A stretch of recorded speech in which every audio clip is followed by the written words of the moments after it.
We're going to find out if the pit barrel cooker works as a pit barrel grill.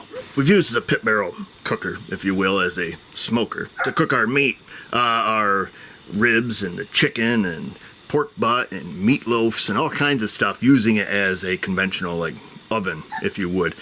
It burns a little too hot to be considered a smoker, so I'm told by the people on the internet, so therefore it is a cooker. Now, we've used it to grill in the past. On our chicken video, we started out the chicken, low and slow. I do a lot of this. And then we pulled it out and finished it off as you would on a conventional grill. However, when we do that, there's a lot of coal in the basket because we started out with a longer cook. I've been apprehensive to use the pit barrel cooker as a standalone grill because I don't want to use a half a bag of charcoal to cook a hamburger, hot dogs, or a couple steaks. So what we're going to find out today is, can we fill just the chimney and then add, let's say, 20 to 25 briquettes, and is that enough fuel, leaving the thing wide open, to sear off and cook a couple steaks? That's what I want to find out. But not too much.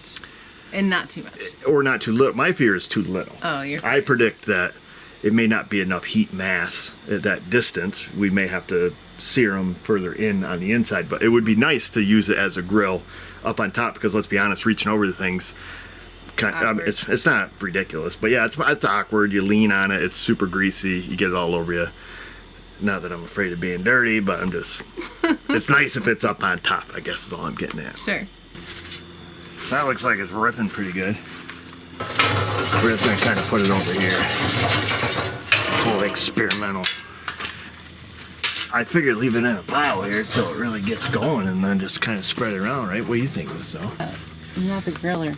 Yeah, I don't know. And the other thing I don't know, perhaps people in the comment section can tell us, is I don't know how much you conventionally put, say, in like a, Weber or one of those green eggs or whatever. Is that like about a normal amount? That's what I don't know. Maybe leave that in the comment section. I think I've seen people on YouTube use the whole chimney, one of the big tall ones, and that's all they put in their grill. Oh. But this is about half size of a bigger one, so it fits inside here, I guess. Mm-hmm. So I don't know. Put it in the comment section. No? No, look. So I kind of just divided a half a basket, and like this is where the lower grill plate holds, but I don't feel any really super good heat source. Nothing that's like super uncomfortable to the hand. So I think it needs that mass in an effort to not make dinner take any longer or waste what we've already started. I'm just going to add some more.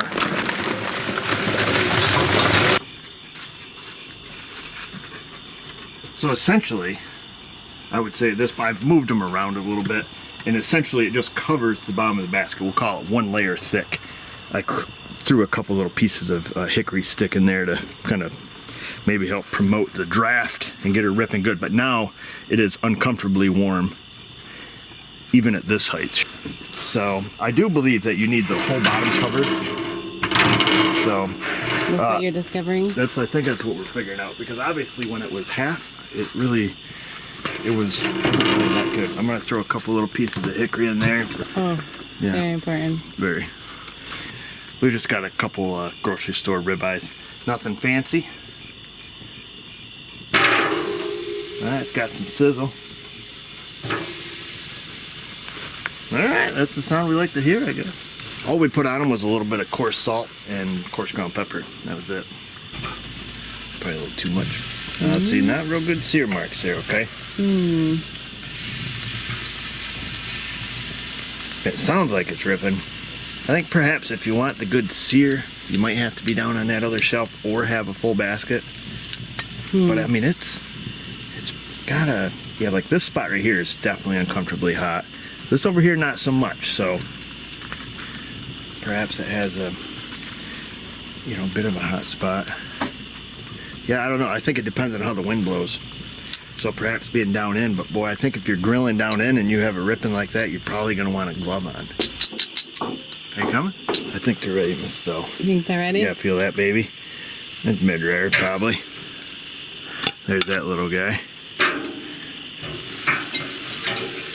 So I guess really technically it's not going to go to waste. We're going to come make some s'mores on it. Alright, let's go have a little look-see. I gotta flip this over.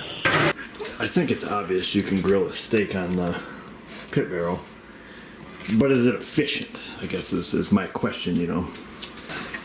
Boom. Nice mid rare on that baby. It's probably more rare than I want. Oh, man, the other one's cooked perfect for you.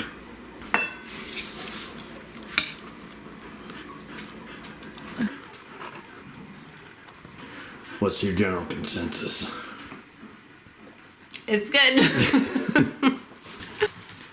Personally, I do think that the pit barrel cooker can be used as a grill. We've seen that it worked. I do think you have to use a little bit more charcoal than what we initially started with, obviously, because when we filled only half the basket, it just didn't really bring the heat. It seemed to work pretty good though when we covered the bottom of it, even in one layer, a layer and a half, if you will. I think if you want really good heat to really sear using that top portion of the barrel, you're probably gonna have to fill it even more than I did. Or use the lower rack, I think would be the the alternative option. But that gets a little awkward. The thing is, it does get ripping pretty hot. So reaching down in there, you might want to have a long welding type glove on, which may be a little cumbersome for some folks. So anyhow, we're gonna experiment with this more. I'll keep you updated as we have updates on it.